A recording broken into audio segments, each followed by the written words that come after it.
নিরামিষের জন্য একটা অসাধারণ পনিরের রেসিপি আজকে আমি তৈরি করে দেখাবো। সম্পূর্ণ পেঁয়াজ রসুন ছাড়া এত সুস্বাদু একটা পনিরের রেসিপি তৈরি করা যায়, ভিডিওটা না দেখলে কিন্তু বিশ্বাসই হবে না। আর কোনো স্পেশাল দিনে যদি নিরামিষ কোনো রেসিপি তৈরি করতে হয়, অবশ্যই এই রেসিপিটা একবার হলেও তৈরি করে দেখবে। পোলাও, ফ্রাইড রাইস, সাদা ভাত সব কিছু দিয়ে খেতেই কিন্তু অত্যন্ত সুস্বাদু লাগবে। আর এটা দেখতে এতটাই সুন্দর হয় যে এটা দেখে কেউ না খেয়ে থাকতেই পারবে না। তাহলে চলো আর কথা না বাড়িয়ে রেসিপিটা ঝটপট দেখে নেওয়া যাক। নমস্কার, আমি সুস্মিতা। আমার রান্নাঘরে সবাইকে স্বাগত জানিয়ে শুরু করছি আজকের রেসিপি। নিরামিষ এই পনিরের রেসিপিটা তৈরি করার জন্য সবার প্রথমে একটা আমাদের মশলা বানিয়ে নিতে হবে। এর জন্য একটা বাটির মধ্যে আমি নিয়ে নিচ্ছি ৬-৭টা মতো কাজু বাদাম, যেটাকে আমি একটু জলের মধ্যে ভালো করে ভিজিয়ে নিয়েছিলাম। এবার এর মধ্যে আমি দিয়ে দেব ১ টেবিল চামচ মতো চারমগজের দানা। এটাকেও কিছুক্ষণ ভিজিয়ে রেখেছিলাম যাতে এটা খুব মিহি করে বেটে নেওয়া যায়। দিয়ে দিচ্ছি ৪ টেবিল চামচ মতো টক দই, আর তার সাথে আমি এখানে দিয়ে দেব একটু টুকরো করে কেটে নেওয়া পনির। এখন যদি এই মশলাটাতে একটু পনির ব্যবহার করা হয় তাহলে কিন্তু গ্রেভিটা ভীষণই স্মুথ তৈরি হবে আর খেতেও কিন্তু ভীষণই সুস্বাদু হবে। সমস্ত কিছু খুব ভালো করে বেটে নেব। তো এখানে আমাদের কাজু, চারমগজ এবং পনিরটাকে খুব ভালো করে মিহি করে বেটে নেওয়া হয়ে গেছে। তো মশলাটা আমাদের মোটামুটি তৈরি। এখন চলে যাব রান্নাতে। এই পনিরের যে টেস্টটা সেটা আসবে পুরোপুরি এই মশলাটার থেকে।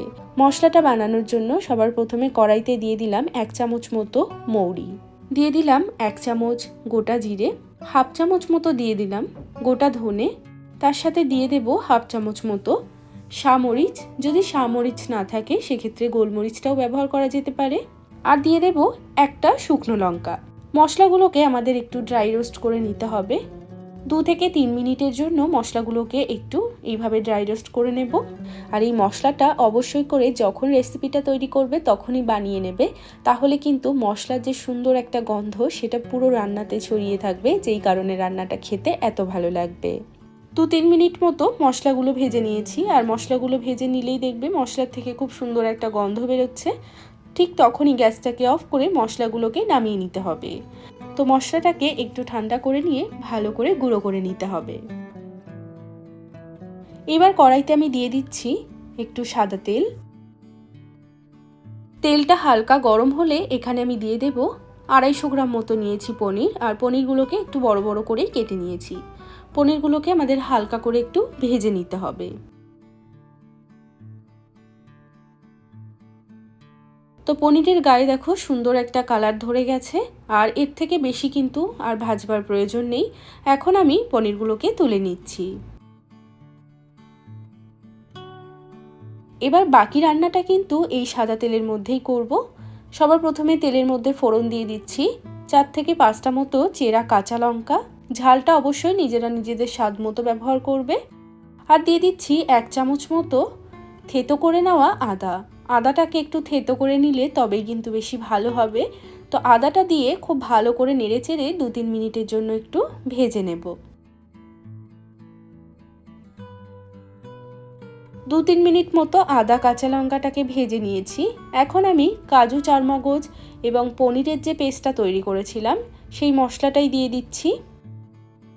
মশলাটাকে ততক্ষণ পর্যন্ত নেড়েচেড়ে ভেজে নিতে হবে যতক্ষণ না মশলার থেকে পুরো তেলটা আলাদা হয়ে যাচ্ছে। এই মশলাটা ভাজতে কিন্তু খুব একটা বেশি সময় লাগবে না। ৩-৪ মিনিট পরেই দেখবে মশলাটা ভাজা ভাজা হয়ে গেছে এবং মশলার থেকে পুরো তেলটা আলাদা হয়ে গেছে। ঠিক তখনই দিয়ে দিতে হবে এর মধ্যে পরিমাণ মতো জল। আমি মিক্সির বাটিটা ধুয়ে হাফ বাটি মতো জল দিয়ে দিলাম। দিয়ে দিচ্ছি স্বাদ মতো লবণ। আর দিয়ে দেব সামান্য একটুখানি চিনি। এবার দিয়ে দিচ্ছি যে গোটা মশলাগুলো ড্রাই রোস্ট করে গুঁড়িয়ে নিয়েছিলাম সেই মশলার গুঁড়োটা দিয়ে সমস্ত কিছু ভালো করে নেড়েচেড়ে মিশিয়ে নেব। এই রান্নাটাতে যখন এই মশলাটা ব্যবহার করা হবে রান্নার স্বাদ, রান্নার লুক পুরোপুরি চেঞ্জ হয়ে যাবে। অবশ্যই করে এইভাবে বানিয়ে দেখবে, স্বাদে গন্ধে একদম অতুলনীয় হবে। গ্রেভিটা যখনই ফুটতে শুরু করবে ঠিক তখনই ভেজে রাখা পনিরগুলো অ্যাড করে দেব। পনিরগুলো দিয়ে ভালো করে নেড়েচেড়ে নিয়ে এবার ঢাকনা লাগিয়ে 5-6 মিনিটের জন্য রান্না করতে হবে। 5-6 মিনিট পর আমি ঢাকনাটা সরিয়ে নিচ্ছি। তো পনিরের এই রেসিপিটা কিন্তু আমাদের প্রায় রেডি। নামানোর আগে আমি দিয়ে দিচ্ছি ওপর থেকে একটু কাসুরি মেথি। কাসুরি মেথি যদি না থাকে সেক্ষেত্রে একটু ধনেপাতা কুচিও ওপর থেকে ছড়িয়ে দিতে পারো। এবার সমস্ত কিছু নেড়ে চেড়ে নিলেই কিন্তু তৈরি হয়ে যাবে দুর্দান্ত স্বাদের এই পনিরের রেসিপিটা।